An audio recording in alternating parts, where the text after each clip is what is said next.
बोलेंगे तो पता चलेगा। गौरशाही मरहबा।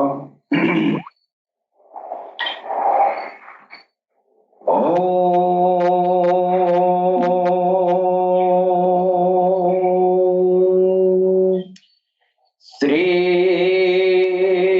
काल के वैष्णवे नमः। ओम श्री काल के वैष्णवे नमः। तेजोसी तेजो महिधे वीर्यमसि वीर्यमहिधे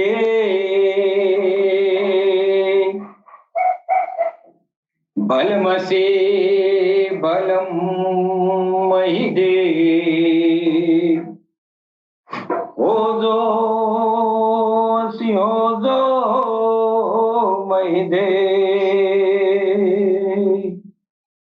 अशिये मुशरद शतम् जीवे मुशरदा शतम् अदिनाहस्यामुशरदा शतम् भूयस्य शरदा शता।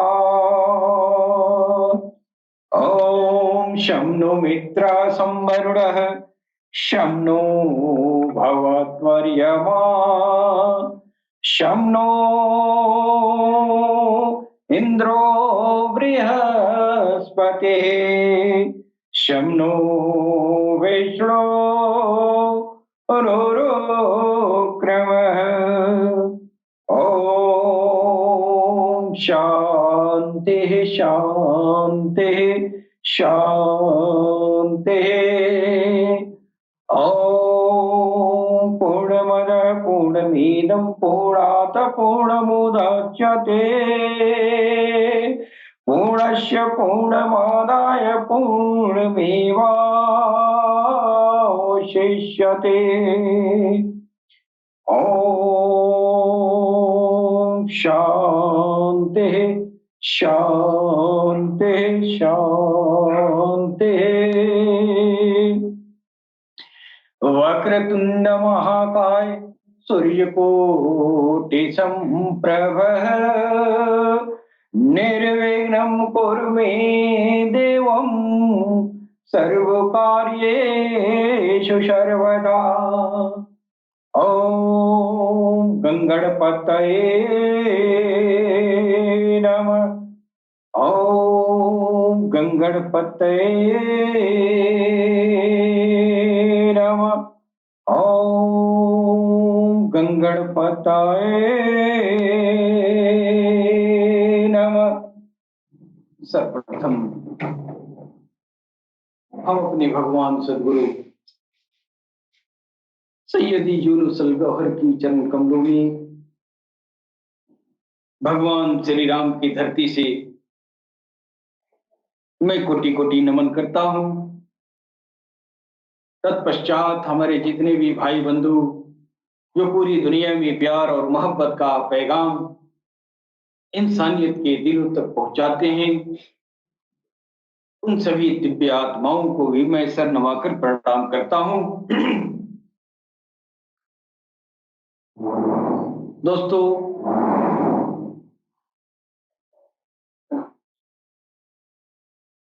हमारा उद्देश्य सिर्फ और सिर्फ इंसानियत के दिलों को उसके प्रभु के नाम से चमकाना है। इस उद्देश्य से हम अपने अल्लाह टीवी प्लेटफॉर्म पर उन सभी पुण्य आत्माओं को आमंत्रित करते हैं जो भगवान की प्रेम की तलाश कर रहे हैं।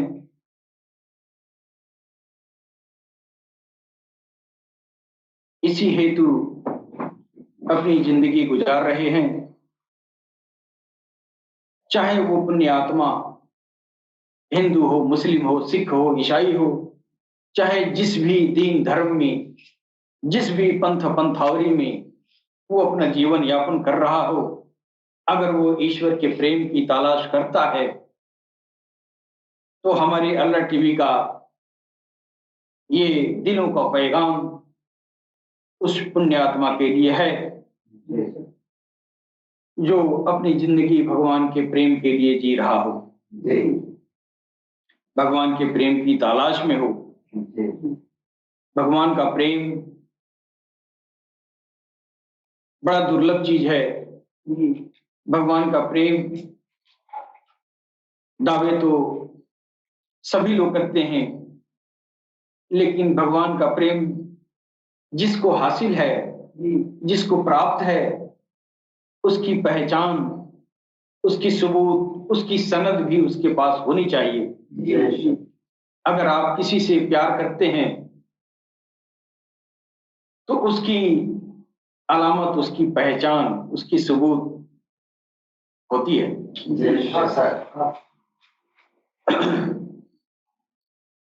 अब ये बात बड़ी निगोड़ी सी लग रही है कि प्रेम की क्या सबूत होती है। तो यही विलक्षण काम भगवान काल की अवतार सरकार गौहर शाही जी महाराज कर रहे हैं, जो आज तक धरती पर प्रेम का कोई सनद और सबूत किसी के पास नहीं था। आज वो हर आमो खास को वो भगवत प्रेम का सनद अता कर रहे हैं। ये चीज धरती पर नहीं थी कि अगर आपको भगवान का भगवत प्रेम प्राप्त हुआ तो उसकी सनद आपके पास हो। लेकिन अल्लाह टीवी के प्लेटफॉर्म से हमारे भगवान सदगुरु सैयदी यूनुस अल गौहर की कर कमलों द्वारा ये अभियान, विश्वव्यापी अभियान, सारी इंसानियत को एकता के सूत्र में बांधने हेतु और भगवान के प्रेम में लाने हेतु ये अभियान जो है अपने पूरे जोरों शोर पर है। और सारी इंसानियत को आमंत्रित किया जाता है कि आप अपनी जाति, धर्म, सरहद से उठ के ईश्वर के प्रेम की तरफ आएं। ईश्वर की कृति पूरी दुनिया है और ईश्वर को प्राप्त करने का, ईश्वर का प्रेम प्राप्त करने का, ईश्वर के प्रेम में जाने का हक सारी इंसानियत को है, चाहे वो इंसान जिस भी कौम में हो।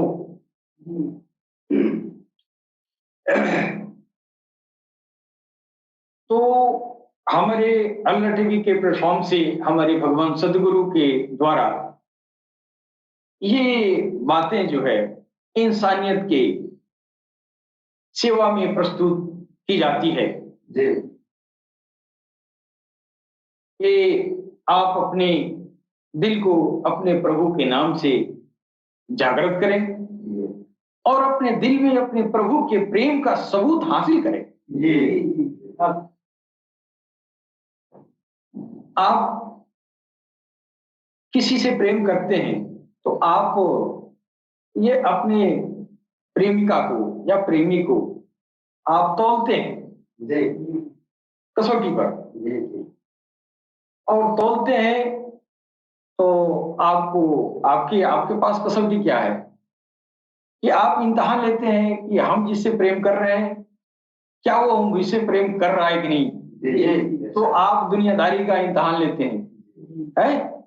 किसी मुसीबत में आप पड़ते हैं तो आप अंदाजा लगाते हैं कि हम जिससे प्रेम कर रहे हैं वो मेरा मददगार हो रहा है कि नहीं। ज्यादा आपके पास यही अकल है, और क्या कर सकते हैं। यही फार्मूला आप भगवान के आगे भी लगाते हैं। जैसे इंसान के वफादारी का इम्तिहान आप जो है लेते हैं, अपने दोस्त की वफादारी का इम्तिहान लेते हैं, तो आप भगवान के ऊपर भी यही फार्मूला लगाते हैं और ये फार्मूला जो है लगभग फेल होता है। तो आपके पास तो कोई सबूत नहीं आया कि हम भगवत प्रेम में आए कि नहीं है। हम ज्यादा ज्यादा क्या करेंगे, आप बीमार पड़ेंगे और कहेंगे हे प्रभु हमको अच्छा कर दो, और 2-4 दिन अच्छा नहीं हुए तब बताइए, अब आपका सबूत तो फेल हो गया। आपकी अलामत तो है नहीं कि आप ईश्वर के प्रेम को आपने हासिल किया है, ईश्वर आपका मददगार हो गया है कि नहीं।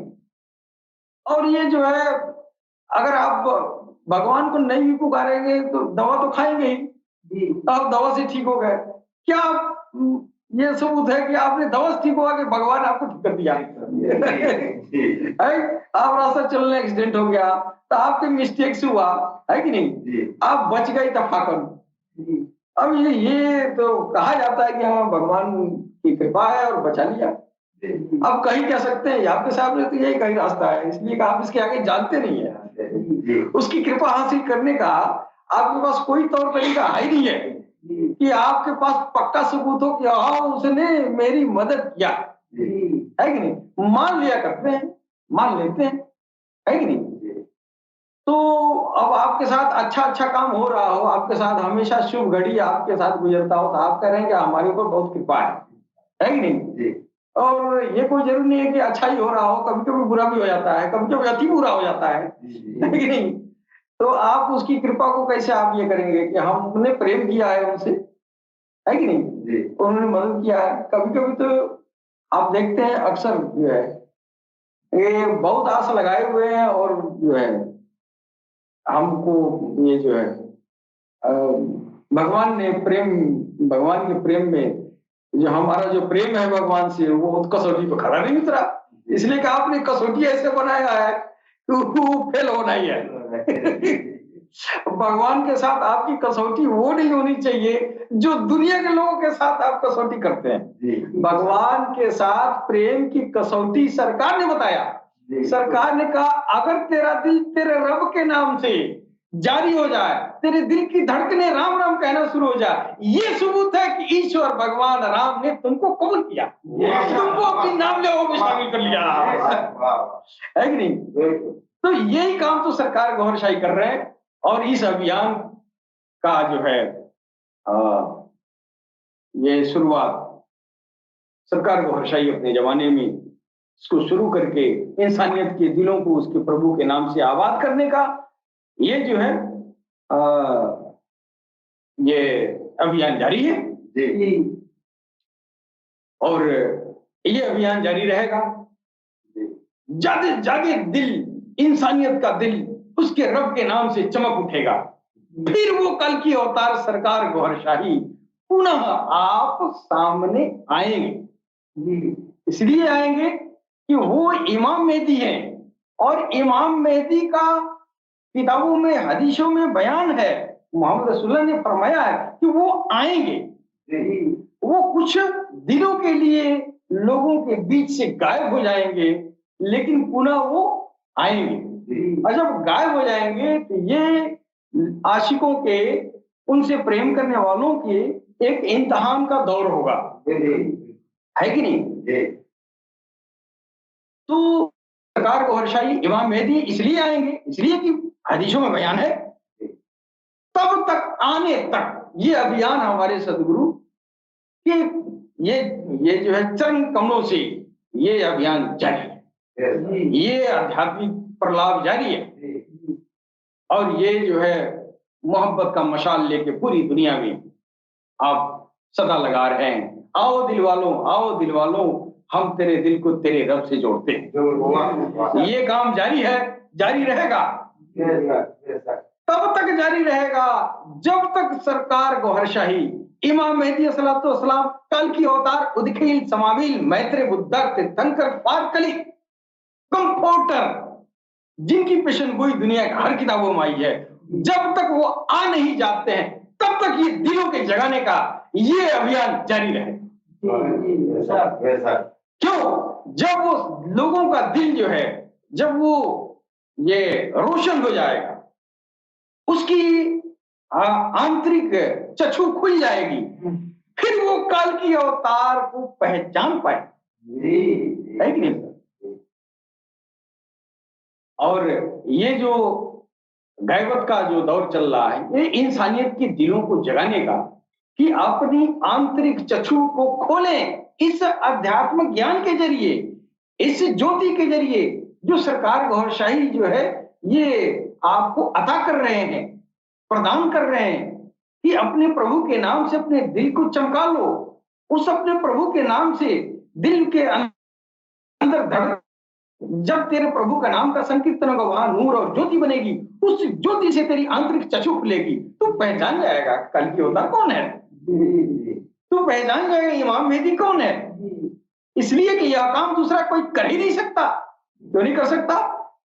वो आध्यात्मिक क्षमता सिर्फ और सिर्फ काल की अवतार की है, कि सारी इंसानियत को बिना धर्म और दीन और कोई शरीयत का शर्त लगाए, कोई भी हो, जिस भी दीन धर्म का पंथ पंथावरी का हो, इंसान होना चाहिए, उसका दिल उसके रब के नाम से चमक उठा है।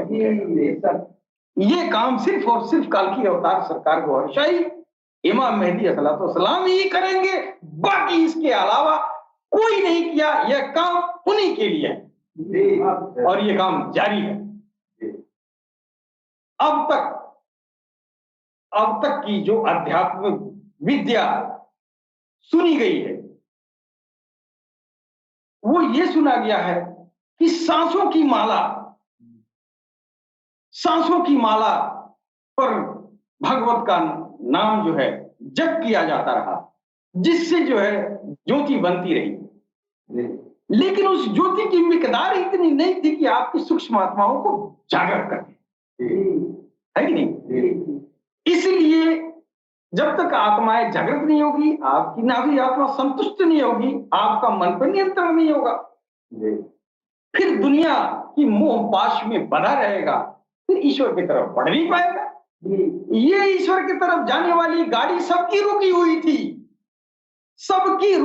थी। आप माने या न माने, ईश्वर की तरफ जाने वाली जो गाड़ी है, हर धर्म हर पंथ पंथावरी वाले, वो सारी गाड़ियों का सिर्फ गाड़ी है, लेकिन उसका चक्का पंचर है। क्यों? तो जो फ्यूल जो है, जो चाहिए जितना, वो फ्यूल सांसों की माला पर नहीं हो पाती है। जितनी ऊर्जा चाहिए उस गाड़ी को चलाने के लिए, सांसों की माला पर नहीं हो पाती है। यह राज सरकार गौरशाही ने बताया कि तुमको, तुम्हारे गाड़ी को चलने के लिए तुमको जो है इतने मिकदार में तुमको ऊर्जा चाहिए, और वो जीवन भर सांसों पे करोगे तो वो नहीं हो पाएगा जितने में तेरी गाड़ी आगे बढ़ सके। लिहाजा इस सिमरन को उन्होंने दिल की धड़कनों पर पिरो दिया, ताकि ये धड़कनें सोते रहोगे होती रहेगी, सांसें तो जगे रहोगे तब तक होगी। ये धड़कनों में समा गया, ये राम राम, ये भगवान का कोई भी नाम, ये धड़कनों में समा गया, तो फिर वो ऊर्जा बनने की, जो आध्यात्मिक, वो जो एनर्जी है, जो नूर है, जो ज्योति है, जो डिवाइन एनर्जी है, उसकी प्रोडक्शन भारी मात्रा में, फिर वो गाड़ी दौड़ने लगेगी। ये जो है, ये टेक्नोलॉजी सिर्फ आखिरी आने वाला, जब सारी दुनिया की आध्यात्मिक गाड़ियां, जो अध्यात्म के रास्ते पे चलने वाली जो गाड़ी है, वो सारी की सारी गाड़ियां फेल हो गई, तब इस हार्ड और ब्रॉड स्पेक्ट्रम एंटीबायोटिक को लेके कल के अवतार आ रहे हैं। इस चाँद में देखो सूरते गौरशाही, 3 बार राम राम कहो, न किसी मंदिर, न मस्जिद, गुरुद्वारा, और न किसी गुरु, न चेला। चाँद में सूरते गौरशाही। हे प्रभु, आप काल की अवतार हैं, आप मेरे दिल में, मेरे प्रभु के नाम से मेरे दिल को जारी करें, करके देखें। अगर जारी हो जाता है तो मानना पड़ेगा कि वही काल की अवतार है, इसलिए कि ये चीज किसी ने नहीं दिया। जब ये चीज किसी ने नहीं दिया, जो दे रहा है वो वही है जिसकी पेशन गोई हमारे वैदिक ये जमाने से लेके मोहम्मद रसूलुल्लाह तक उनकी पेशन गोई आती रही है।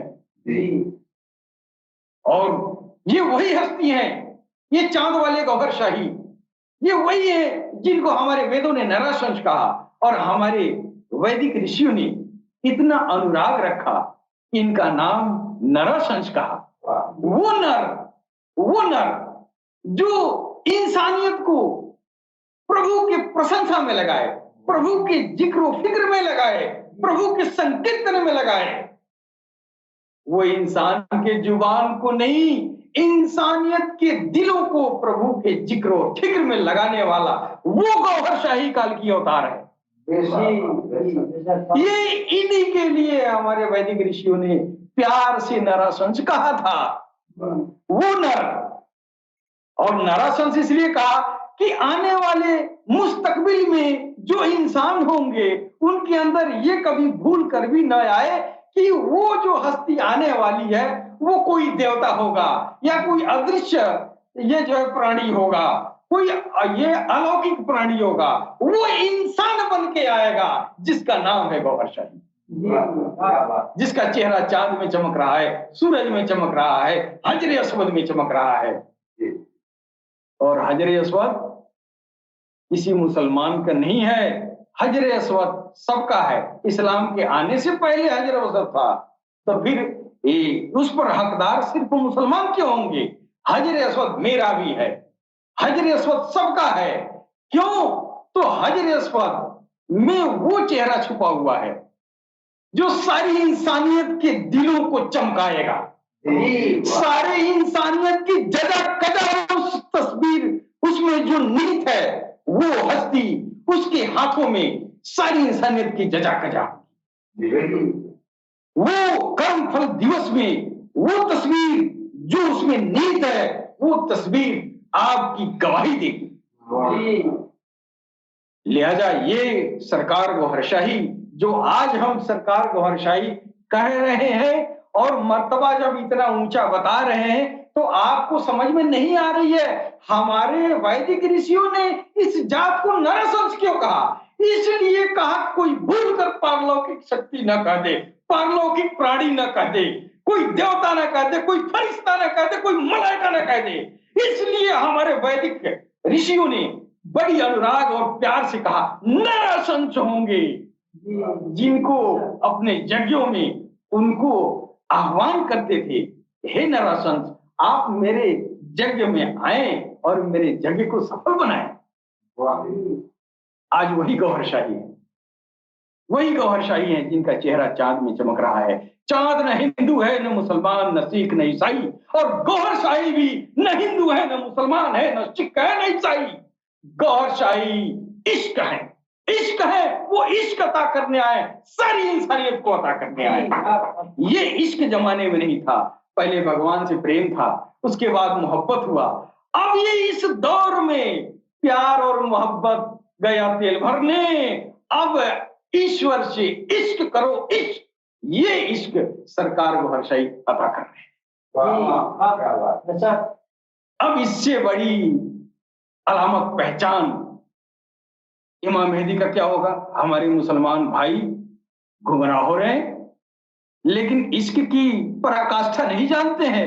इश्क क्या है? इश्क का नाम सुने थे, इश्क आया या नहीं था, इश्क अब आया है, सरकार गौहर शाही ने अता किया है। क्या बात। तो हम अपने प्लेटफॉर्म से इस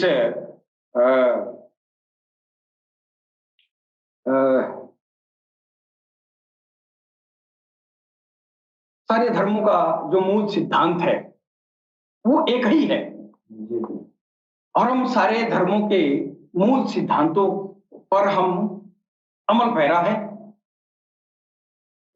हम किसी धर्म की शिकायत नहीं करते, सारे धर्म अपने जगह पे सही हैं।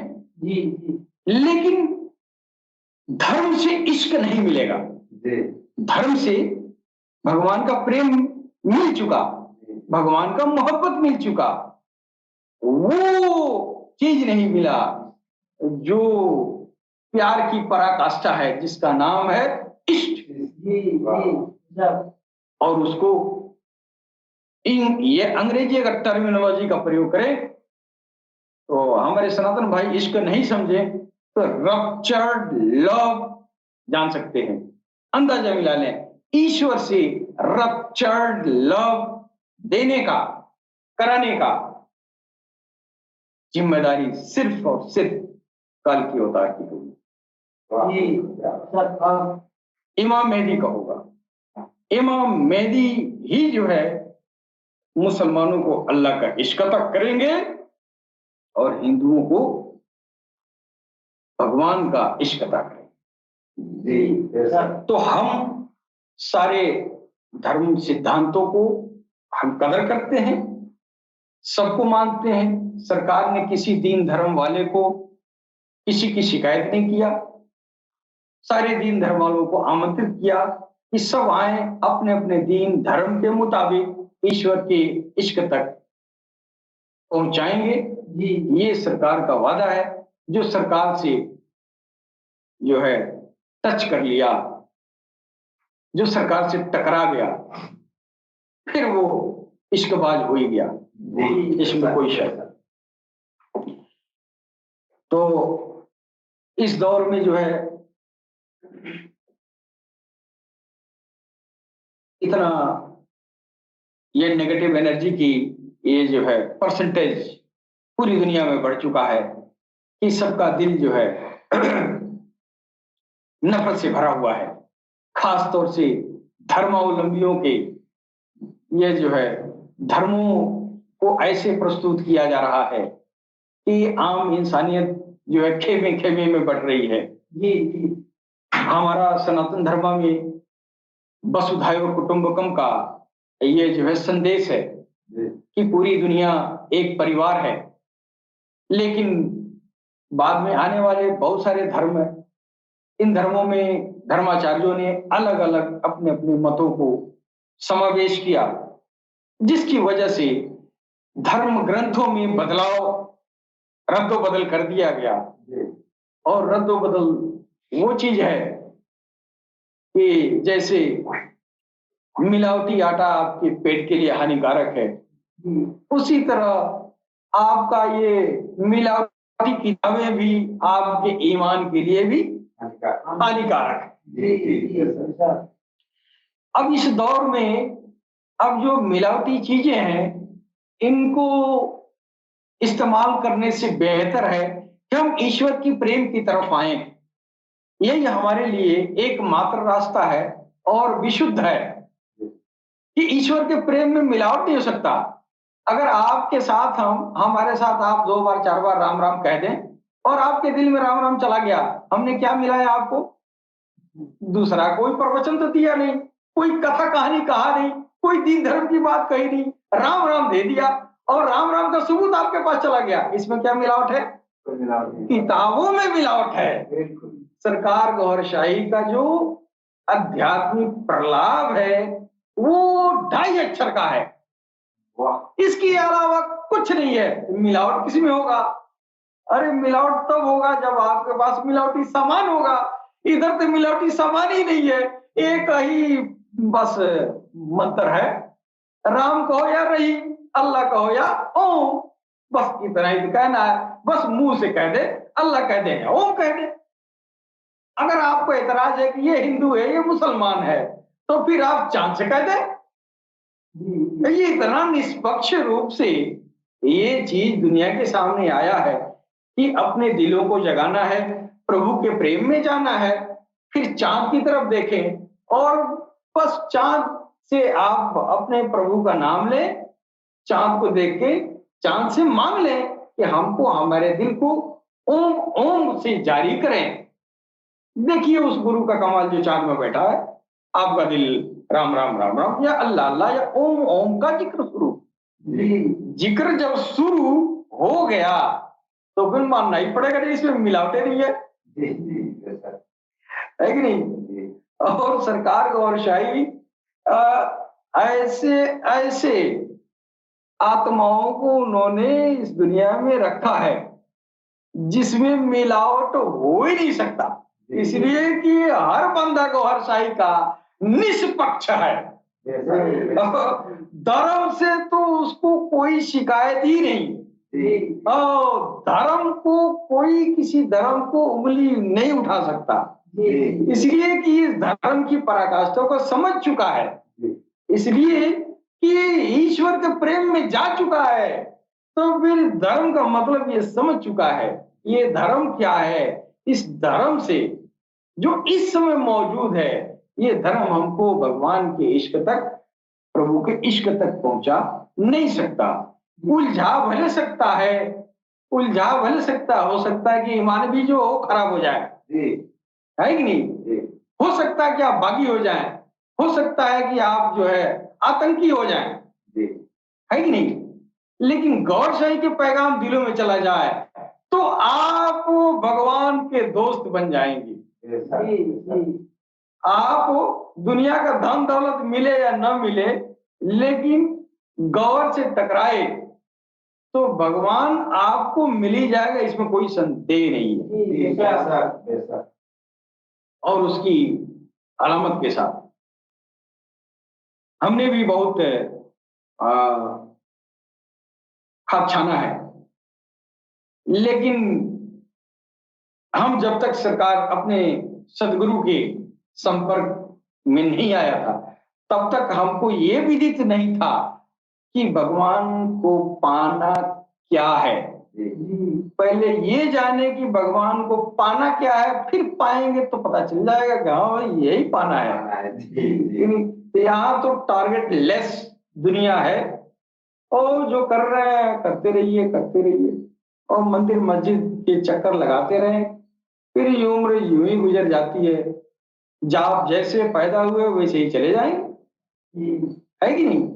आपको पैदा किया गया है, उसका मकसद है, ऐसा नहीं कि आओ इसी तरह दुनिया में ले आके भेज दिया और आप खा उठा के चले गए, ऐसा नहीं है। आपके अंदर जो है बहुत सारी चीजें रखा है कि यार जाओ ये मसाला वहां बनाना, फिर इमारत चमकाना, फिर तब जाना। ऐसा नहीं है कि वैसे ही मालिक ने पैदा कर दिया और बस अपना खा पी लिया, जी लिया, उसके बाद से मर गया, फिर चला आया। हमारे कुछ साथी ऐसे हैं कि यही कहते हैं, दुनिया का अध्यात्म के नाम पर तो वो कुछ जानना भी नहीं पसंद करते हैं, और ये दावा करते हैं कि हम जब मरेंगे तो सीधे भगवान में समाहित हो जाएंगे। भाई कैसे समाहित हो जाएंगे? भगवान कृष्ण हमको अपने अंदर समाहित कर लेंगे। अच्छा ठीक है, आपने कृष्ण के लिए क्या कुर्बानी दिया है? कृष्ण के लिए आपने यही कुर्बानी दिया है कि जन्माष्टमी आपने ऐसे मनाया है कि लाखों रुपए खर्चा कर दिया। तो इसलिए तो ये तो आपके ये जो है उनके हेतु पूरा हुआ नहीं। वो आपको इसलिए उन्होंने नहीं भेजा, इसलिए उन्होंने भेजा कि अपने दिल को पवित्र करना, अपने अंदर छुपे हुए आसुरी आत्मा से मुकाबला करना, अपने अंदर छुपे हुए आत्माओं को जागृत करना, और हमारे लोग परवाज करके आना, है कि नहीं? हमारे लोग परवाज करके आना। ऐसा नहीं कि बस जैसे पैदा हुए बस खाए मुटाए मर गए तो भगवान कृष्ण अपने में समाहित कर लें, ऐसे नहीं करेंगे। भगवान कृष्ण चमकीला है, वो जात चमकीली है, और ये मैला है। इस मैले को सफाई करना पड़ेगा ना। जब साफ होगा, जब चमकदार होगा, फिर चमकीला चीज चमकीले चीज में समाहित होगा ना। ऐसा नहीं है कि आप पहले मैले सड़े गले कुछ भी है और आप झाल बजा के चले गए, ऐसा नहीं है। ईश्वर ने, अल्लाह ने, प्रभु ने यहाँ भेजा है आपके अंदर ऐसे आध्यात्मिक ये जो है कुछ घटक डाले हैं, आध्यात्मिक घटक डाले। इन घटकों को विभिन्न प्रकार के संतों ने, विभिन्न प्रकार के धर्मों में विभिन्न प्रकार के नामों से जाना गया। जैसे हमारे मुसलमान भाई जो कुरान पाक है उसमें जो है लताइफ कहा गया है कि नहीं? और हमारे सनातन धर्म में चक्राज कहा गया है, कहीं इंद्रियां कहा गया है, कहीं एनर्जी का पिंड कहा गया है। आभास तो इंसानियत को थी कि ईश्वर ने हमारे अंदर आध्यात्मिक घटक कौन कौन से रखे हैं, क्यों रखे हैं, बोध तो था, उसको यूटिलाइज करने का तरीका नहीं मालूम। और बहुत कालांतर में जो है जो घटक ईश्वर ने, जो आध्यात्मिक घटक आपके अंदर रखा है, वो बड़े होने पर उसको जो है यूटिलाइज करना है, यूटिलाइज करके अपने अंदर प्यूरिटी लानी है, पवित्रता लानी है। फिर इस पवित्रता के जरिए हमारा आगे का मामला तय होता है। पहला काम तो प्यूरिटी है, अपने को प्यूरिफिकेशन करना है। और फिर ज्यादातर इंसानियत प्यूरिफिकेशन में ही उम्र गुजर जाती है। वो भी ठीक है, कम से कम प्यूरिफाई तो हो गया, कुछ हद तक तो प्यूरिफाई हो गया। लेकिन अब तो जमाने में ऐसा है कि प्यूरिफिकेशन की बात ही नहीं है, सिर्फ मंदिर मस्जिद में टक्करे मारना ही मकसूद है, वही लक्ष्य है, वही टारगेट है। और वही लोग समझते हैं भगवान को पाना है। भगवान का पाना ये नहीं है।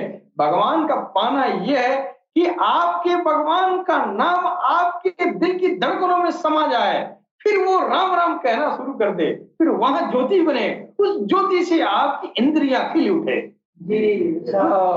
आपकी इंद्रियां खिल उठे। अब ये इंद्रियां आंख नाक कान है ना, ये जुबान है, ये आंख है, कान है, ये सब इंद्रियां हैं। ये सब इंद्रियां किसी सोल के, किसी घटक के जरिए ये संचालित होती है। इसका जाहिर काम है, आप जब उसको जागृत करेंगे तो फिर ये जो है आंखें जो है, जो ये जाहिर देख रही है, अगर ये जागृत होगी तो ये अंदर भी देखेगी, जो दुनिया नहीं देखती है वो देखेगी, है कि नहीं? उन आंखों से प्रभु के दुनिया को देखा जा सकता है। इसीलिए उस घटक को डाला गया कि तेरे अंदर जो है, ये जो है कलवरू शेरी खाफी अफ्फा अन्ना नफ्स, ये सारी एक घटक हैं, ये कंपोनेंट हैं, ये component of the spiritual body, ये स्पिरिचुअल बॉडी है। इसको जागृत करना, इसको बेदार करना, इसको इनलाइट करने हेतु ईश्वर ने आपको भेजा है। ऐसा नहीं है कि वैसे ही आपको पैदा कर दिया और ही दिया। तो ईश्वर ने कर्मफल दिवस के दिन सबको जो है, सबका तकदीर जो है बना दिया है कि कौन मेरा है और कौन नहीं है, कौन कैसे जाएगा, कौन कैसे भेजना है, कैसे बुलाना है कि नहीं? तो उसकी अपनी मर्जी है। लेकिन हमको इतना जरूर जानना चाहिए कि हम ऐसे ही बेकिनारा समंदर की तरह नहीं है कि जब आए पैदा हो गए, जब मर गए पैदा हो गए मर गए। ऐसा नहीं है, उसका कानून है, उसका नियम है। वो अपना ईश्वर का अपना निजी मामला है। हम हल्का फुल्का जान जाए यही काफी है। और जो जानना यही जरूरी है कि हम उस घटक को जान जाए जिस घटक के जरिए हम उस तक पहुंचेंगे। ये घटक को पहले नहीं जानेंगे फिर वहां तक नहीं जाएंगे। इन घटकों को जानना, इसको जागृत करना, इसको जो है प्रवाज कराना है ना, इसको इनलाइट करना, यही तो अध्यात्म है। अध्यात्म ये नहीं है कि आप बैठ के राम राम कहें, अल्लाह अल्लाह करें, भर रात भर दिन आप अल्लाह अल्लाह राम राम संकीर्तन कहें, चाहे जिक्र करें चाहे फिक्र करें, ऐसे नहीं होगा। इसके लिए एक आपको पारंगत गुरु चाहिए जो वो तरीका आपको बताए। भगवान ने कहा है हम जिसको हिदायत देना चाहते हैं उसको हम अपना दोस्त से मिलवा देते हैं, है कि नहीं? वली या मुर्शिद से मुलाकात करा देते हैं। तो वली या मुर्शिद मुलाकात क्यों कराता है? वो चाहता तो डायरेक्ट नहीं मिल लेता, वो चाहता तो कुछ भी कर सकता, लेकिन इसीलिए कह दिया कि तुम डायरेक्ट हमको न खोजो, कहीं ऐसा ना हो कि लोग हमको डायरेक्ट खोजे। इसीलिए कुरान में कहा कि मैं जिसको चाहता हूँ हिदायत देना चाहता हूँ, अपनी तरफ बुलाना चाहता हूँ, अपने दोस्त से मुलाकात करवाता हूँ।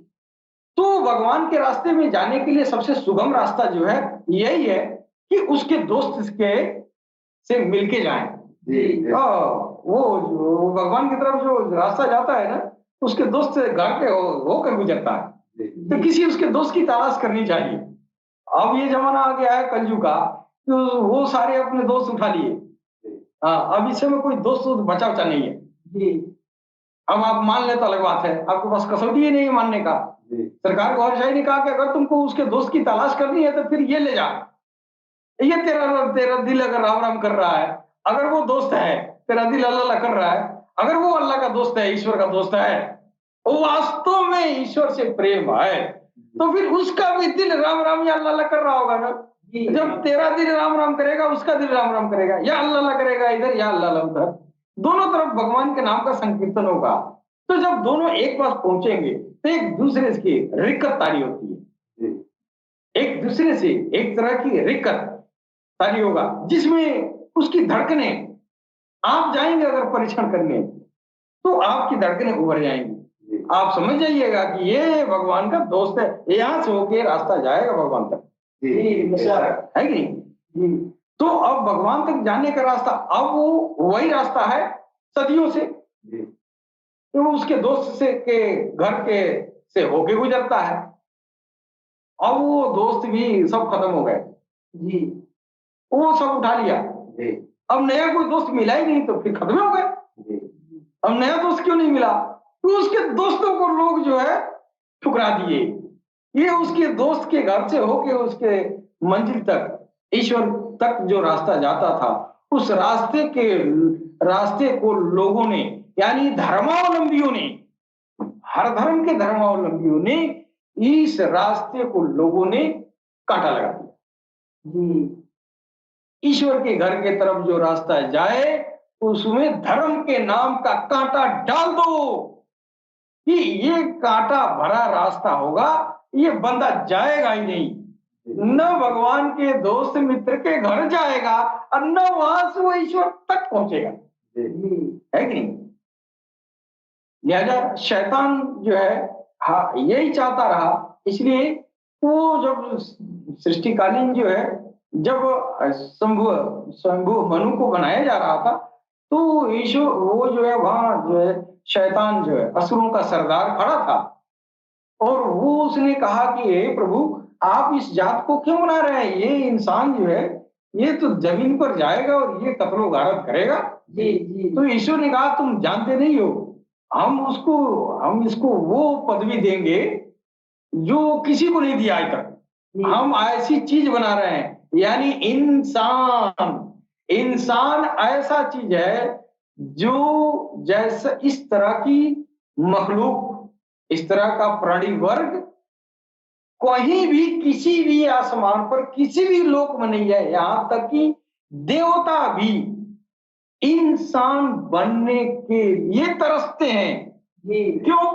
इंसान बन जाते तो वो अध्यात्म ज्ञान हमको मिलता, वो भगवान का नाम मिलता, मेरे अंदर वो कलवरू शेरी खफी अफवान ना होता, फिर उसको बेदार करते, फिर उसके जरिए हम प्रभु के रूबरू खड़ा होते। है कि नहीं? इसलिए बाकी अन्य प्राणी वर्ग इंतजार कर रहे थे, तरसते हैं, यहाँ तक कि देवता और फरिश्ते मलाइक भी तरसते हैं कि काश मैं इंसान होता। क्यों? तो भगवान के सामने खड़ा होने का, और भगवान जिस ढांचे में समाने वाला है, जिस ढांचे में वो खुद आके बैठा, वो इंसान है। किसी देवता के अंदर, किसी फरिश्ता के अंदर, किसी मलाइका के अंदर ईश्वर कभी नहीं आया। अगर आया है तो कहीं श्री राम में, कहीं श्री कृष्ण में, कहीं मोहम्मद में, कहीं चैतन्य महाप्रभु में, कहीं बौद्ध भगवान बुद्ध में, कहीं कबीर में, कहीं रैदास में, कहीं तुलसीदास में, कहीं सूरदास में, कहीं मीरा में। आया तो इंसान में आया। इस इंसान में आने की अजमत देवताओं और फरिश्तों मलाइकों को थी कि वो आने वाला सामान इसी इंसान में है ना, और वो उसी में आएगा। काश मैं भी इंसान होता तो मेरे अंदर भगवान आता। इसलिए देवता, फरिश्ते, मलाइका सब के सब तरसते हैं। ये जो है काश हम ये इंसान होते। तो इंसान होने का अब ये जो है ईश्वर जो है शंभु मनु से लेके और मोहम्मद रसूलुल्लाह तक इंतजार किया कि इसके अंदर जो है जो सामान हम रख रहे हैं, जो घटक में मैंने रखा है, इसका इस्तेमाल ये कर रहा है कि नहीं कर रहा है कि नहीं? ये हमारे मित्र की तलाश कर रहा है कि नहीं कर रहा है? तो अगर कोई कर रहा है तो ये ईश्वर को पसंद है, वो भगवान को पसंद है। इसके अलावा कोई रास्ता ही नहीं है जो भगवान की तरफ जाए। और उधर शैतान जो है शंभु मनु का जब बनाया जा रहा था, उसने कहा कि हे प्रभु, इस इंसान की अजमत इतनी बड़ी है ना, ये तो मिट्टी से बना है और हम आग से बने हैं, हम इससे बड़े हैं जी, हाँ मर्तबे में बड़े हैं। भगवान ने कहा नहीं नहीं, तुम जानते नहीं हो क्या है। वो तो जानता ही था, उसको पता थी, वो पता थी, लेकिन कह नहीं पाया, है कि नहीं? क्यों नहीं कह पाया? अगर आप किसी से जल रहे हो, फर्ज करिए आप किसी से डाह कर रहे हो, तो गुस्से में आकर भी आपके गुणों का बखान नहीं करेगा, है कि नहीं? गुस्सा भी होंगे अगर किसी के ऊपर आप, और आप किसी से जल रहे हैं, जलन हो रही है, डाह हो रहा है, तो आप जो है गुस्से में भी वो तारीफ नहीं करें। उसी तरह शैतान जो है गुस्से में भी ये नहीं कहा कि इसके अंदर वो सामान रखे हैं जो बड़ी अजमत होगी इसकी। हाँ, वो ये कहा कि हाँ ये तो मिट्टी से बना है, हम आग से बने हैं। तो हमारे मौलवी साहब लोग जो है मिट्टी और आग के झंझट में पड़े हैं।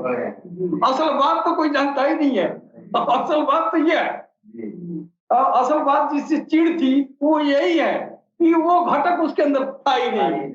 वो निराश हो गया, वो जब निराश हो गया कि यार ये तो इंसान जो मिट्टी का तो है, लेकिन इसके अंदर तो ऐसे हीरे मोती डाला जा रहा है और ये हीरे मोती का यूटिलाइज करेगा, ये तो किसी इनके मित्र को पकड़ेगा, कोई अल्लाह के, भगवान के, ईश्वर के जो पैगंबर को पकड़ेगा, अवतार को पकड़ेगा, फिर इन हीरे मोती को वो चमका देगा और जब ये चमक उठेगा तो इसी के जरिए भगवान के सामने खड़ा हो जाएगा। हम जहाँ रहेंगे जमीने पर आ जाएंगे, ये तो जमीन पर भी रहेगा, आसमान भी रहेगा।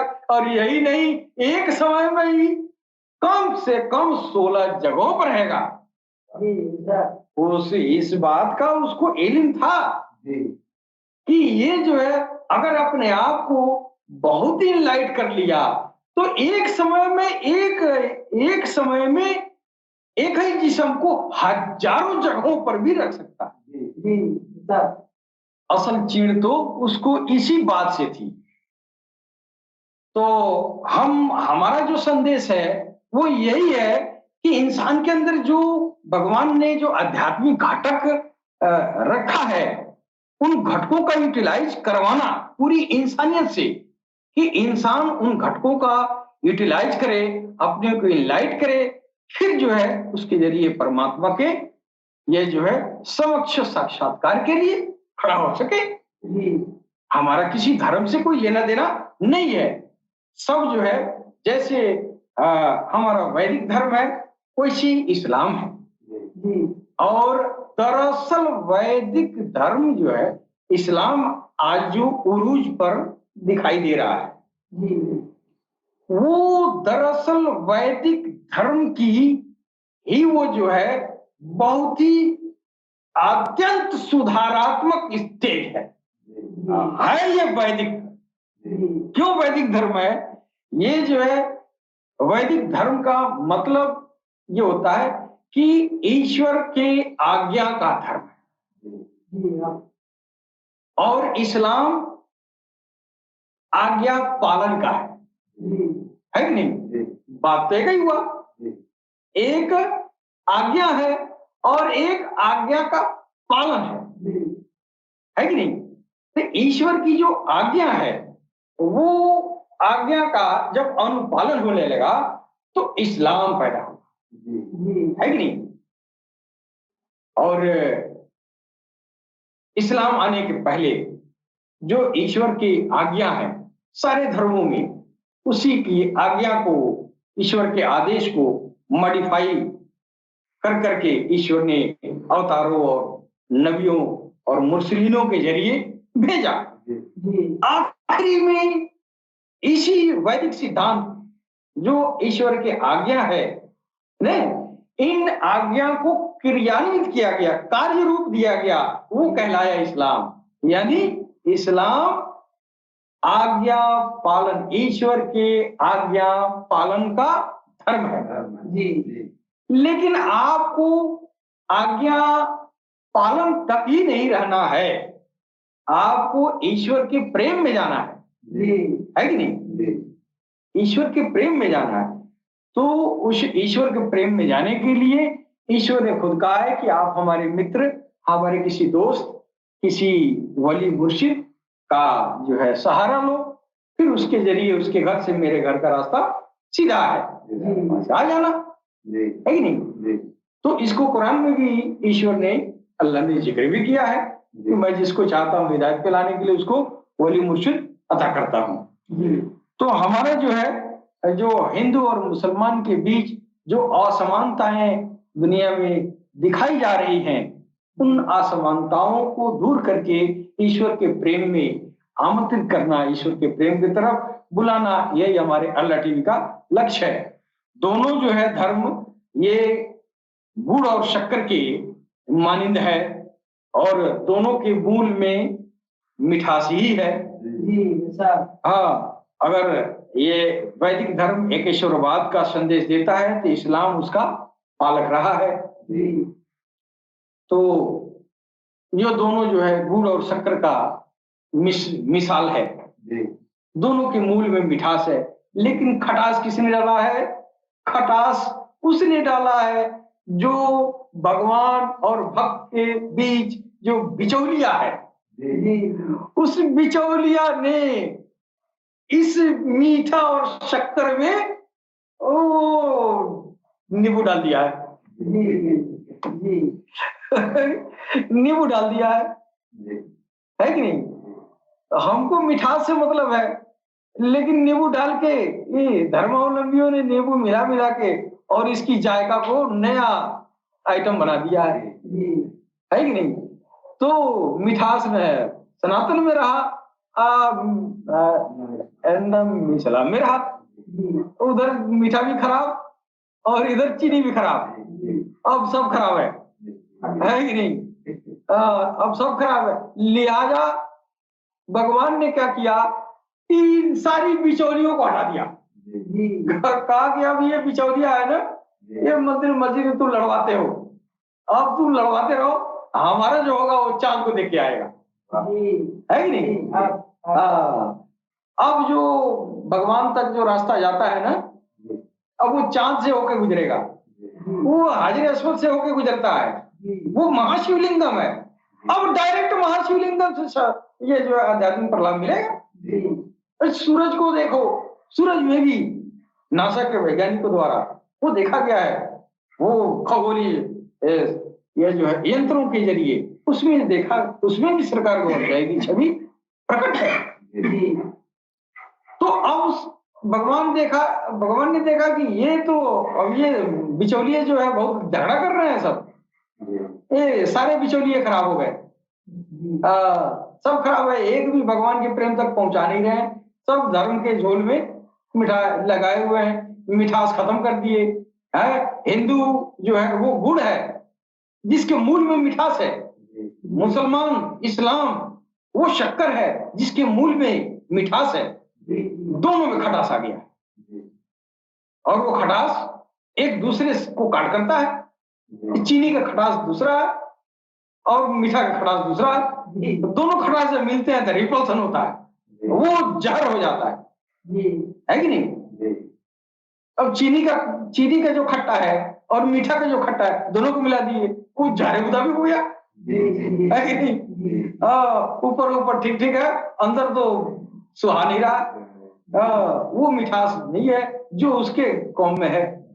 ये जो चीनी है और चीनी में जो नींबू मिलाया है, तो चीनी नींबू पी रहा तो अच्छा लग रहा है उसको, लेकिन जो मीठा वाला जो है चीनी मीठा मिला रहा है तो उसकी जायका दूसरी हो जा रही है। जार तो नहीं लेगा लेकिन सुहाएगा नहीं सुहाएगा। वही हाल ये है, हिंदू मुसलमान तो ऊपर ऊपर कह रहे हैं हाँ ठीक है, एक दूसरे से मोहब्बत करो, प्यार करो, ये करो, वो करो, ये करो, अंदर कुछ नहीं है, ऊपर ऊपर सब है, अंदर ये भगवान जानता है ना कि अंदर इन लोगों का कुछ है नहीं, ऊपर से वो जो भाषणबाजी करते हैं सब। आप देखेंगे उलमाओं के मंच पर महात्मा जी जाते हैं, साधु संत लोग भी जाते हैं, और साधु संतों के मंच पे उलमा भी जाते हैं, ऊपर से खूब बतियाते हैं, अंदर से तो और नफरत रहता है।